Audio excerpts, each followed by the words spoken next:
The core of our being is silent.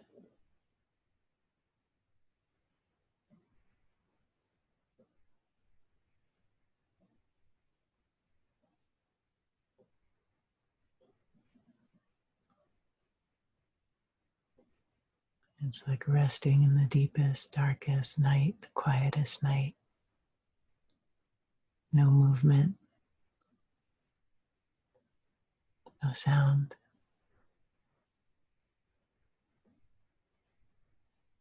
Nothing to do. No active principle. Just a resting in the dark, listening. Allowing ourselves to be nourished by the unseen.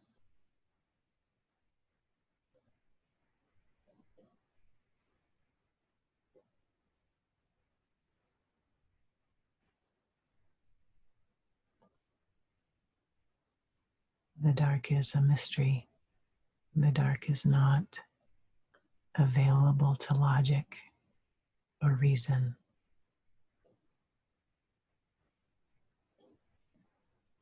The dark is a metaphor for just how huge and deep we are. How potent we are in our depths.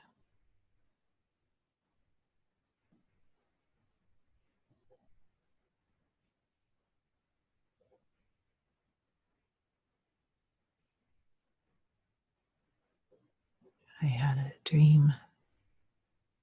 Some of you have heard this. It felt like a dream for us, a dream about the dark.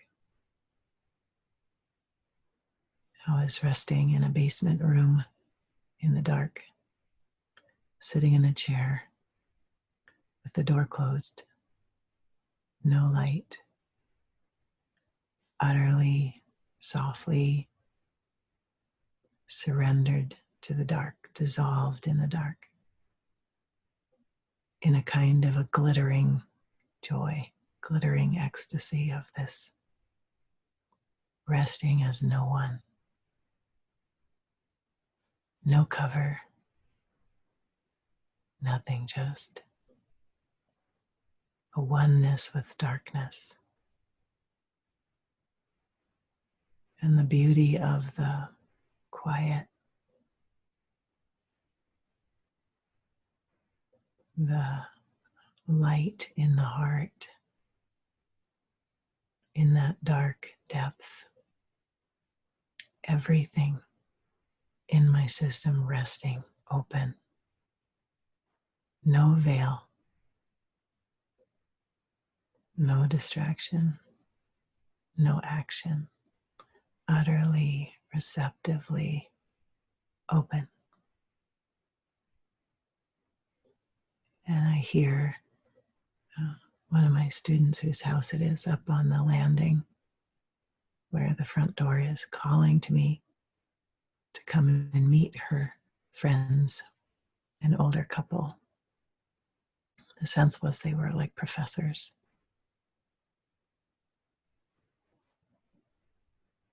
And I started to walk out of my room, up the landing, up the stairs.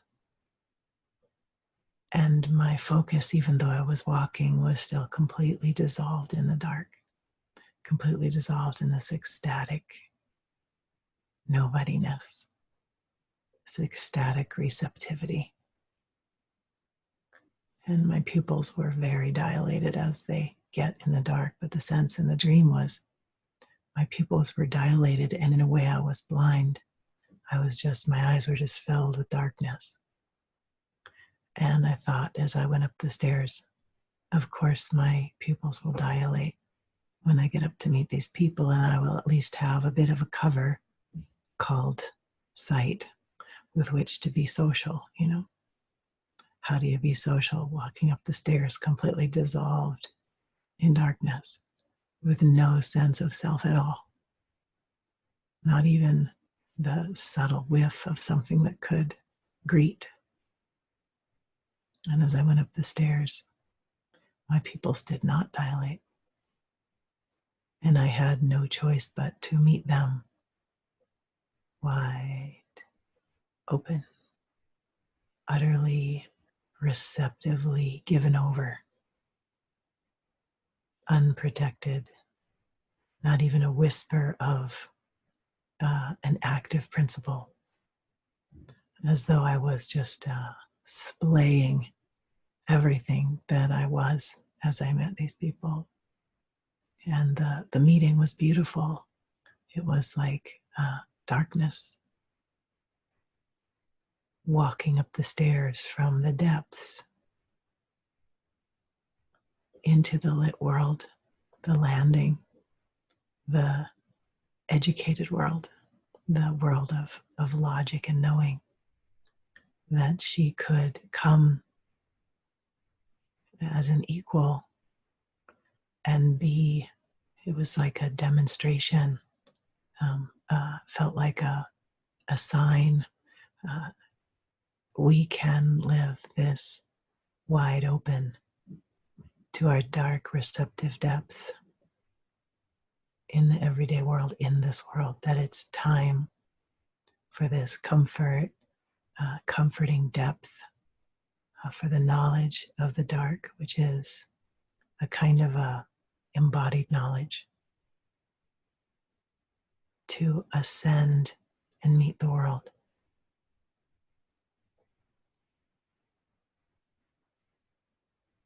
There are some of us whose paths have contained a bit of dark, some of us whose paths have contained a lot of dark, some of us who seem to be on the planet making a study of the dark. And the dark is used in so many ways. Usually the dark is seen as something negative to get away from, something to cheer up. But in our cheering up, which most often is a result of our deep fear of the dark, we have neglected the feeding of our roots from this deep, settled bottom of the well. Reminds me of David Whyte's beautiful poem, The Well of Grief. If any of you haven't read that poem, it's so beautiful. He talks about turning down to the place we cannot breathe, the place where grief takes us down, down, down into the depths of our being and seems to clean things out as we go down. And any of you who've ever had a trying time in your lives, there is a way that the dark, we are initiated into the dark most often through trials, because that's how we are driven there. Otherwise, we generally don't go, because our culture is so convinced that we need to stay lit and bright and outward and active and moving up and out all the time, rather than sinking, softening, knowing receptivity.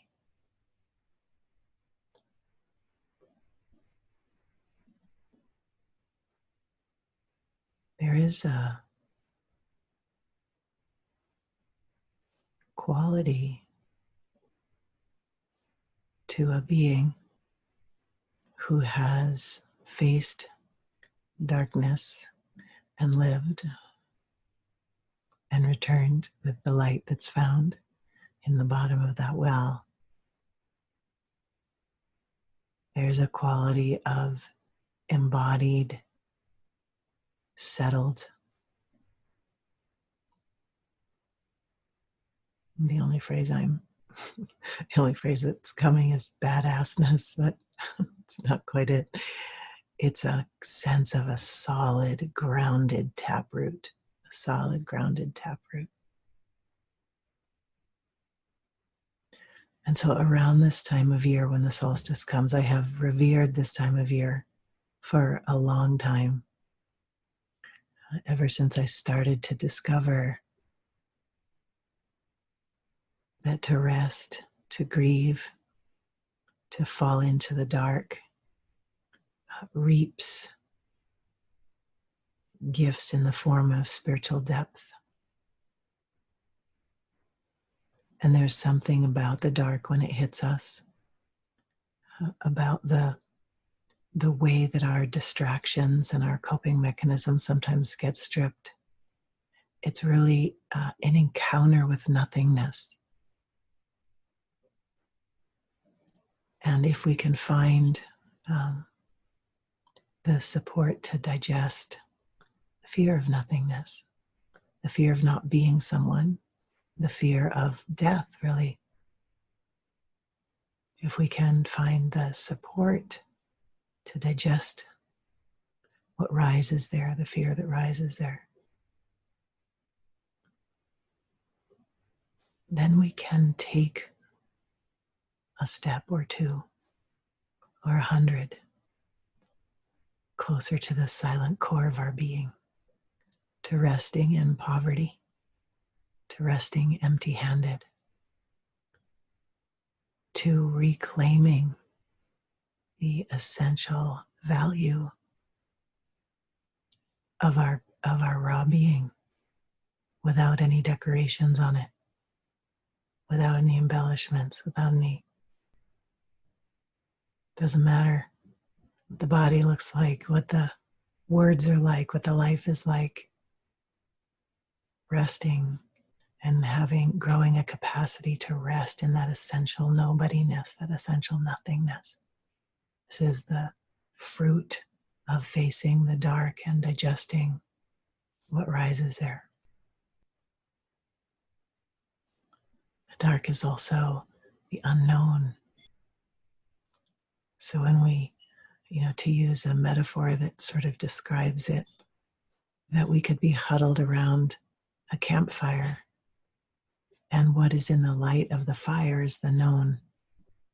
And for the most part, our culture encourages us to huddle around the campfire of the known, the accepted, the well-proven, the approved of, the maps that the culture offers us.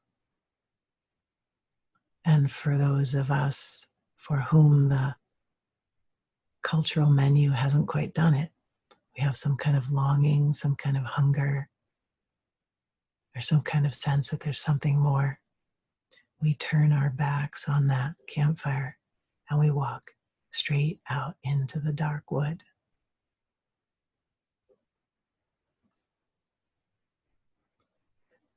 And often this isn't an intentional thing. This is something we don't necessarily will, as much as our soul has a hunger for it. It has a hunger to know things that the mind can't wrap its left brain around, to know things in our body. And part of what's challenging about talking about the dark is that I have to talk through metaphor. And I hope that you are, and I would invite you to keep dropping your attention into your felt experience. Let your body soften and let my words fall into you like a waterfall. Let your cells and your ears listen as much to the tone of my voice and the feel of the energy as to any sort of concept I might be sharing. The dark can be transmitted, the beauty of it.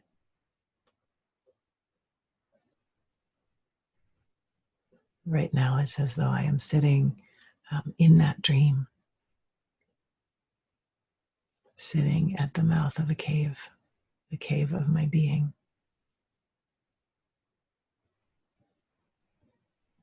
Looking out from the depth of that deep, deep tunnel into oneself. Below all identity. Below value or not value.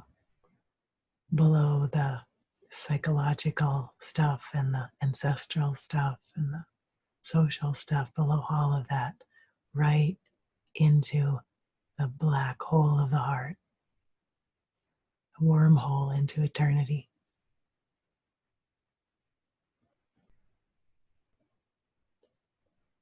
So there's a lot of talk about manifesting and a lot of paths that may represent the spiritual journey as something that's just sort of like up, up, up, up, like a single graph line up. I haven't yet met anyone who actually has had a journey like that, who feels utterly and entirely embodied, but I'm open to it.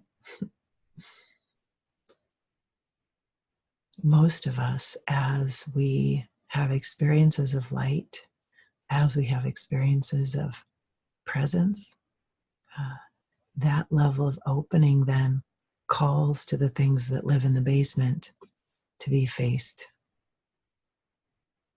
the delusions to be seen through, the undigested pain to be digested as our embodiment grows more and more rooted in simple, present, empty, contented abiding.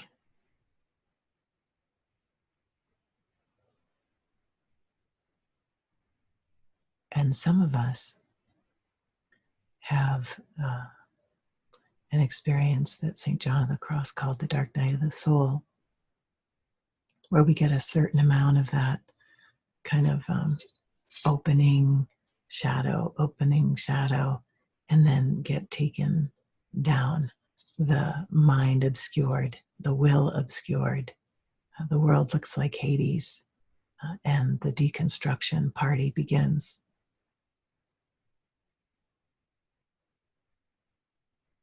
And during something like that, it feels like the worst thing that ever could happen. And out the other side, there's a sense, wow, my house just got really cleaned through no direct effort of my own. And I'm resting in this empty house, and it's filling with light. And so the dark is also spiritually a tool that can be used to force us to keep our hands off of a sacred process that is going on in the soul, that if it were illuminated for our minds to get at, it would never be able to complete.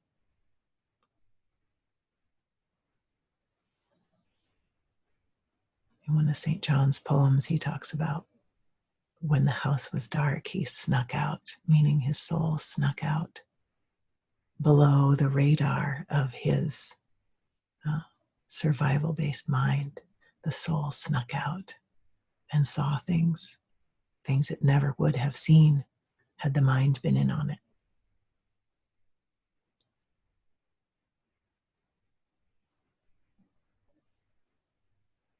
So here right now,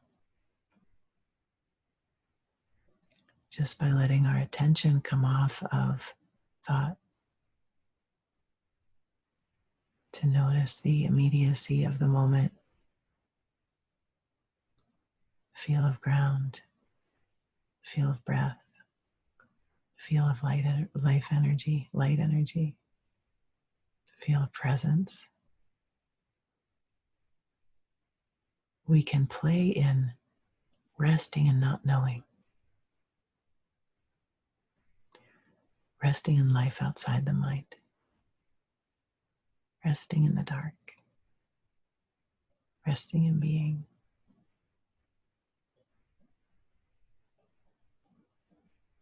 Emphasis on resting, sinking, softening.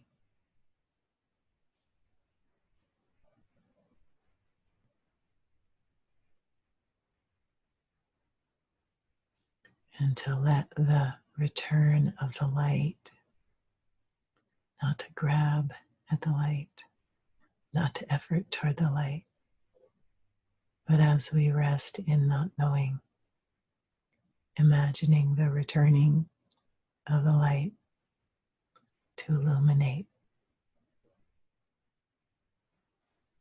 our empty house.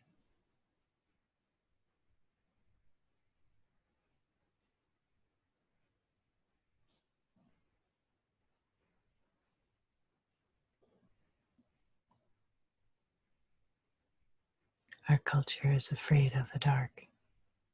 It's afraid of the receptive. It's afraid of stillness, death, decay. So afraid that we have neglected the composting of our beings, and our world is out of balance. We are trying to squeeze action and light out of a rag that's already wrung dry.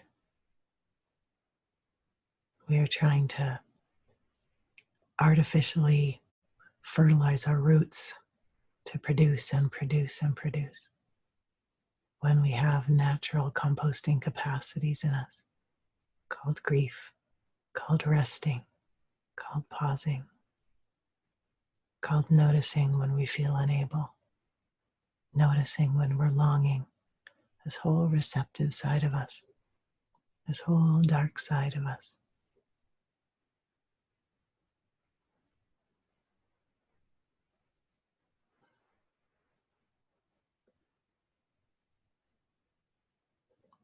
So this call is a time, and so sweet that it happens right at the solstice. A time for us to rest like that, to be called down, to sit together in a valuing of our essential, undecorated, no bells and whistles, just as you are now being.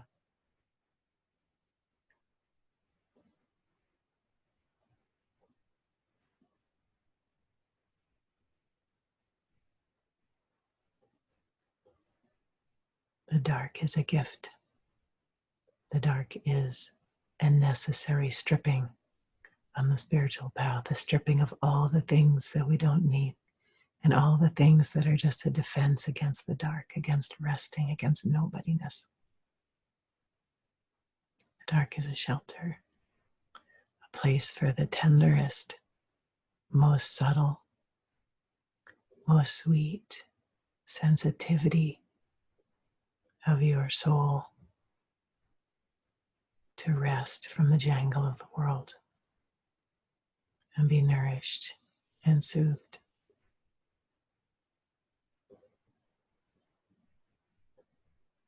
So that our voices can contain tenderness,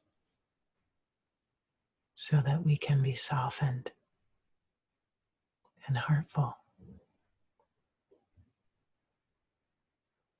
and empty and filled with the light that lives at the bottom of the well.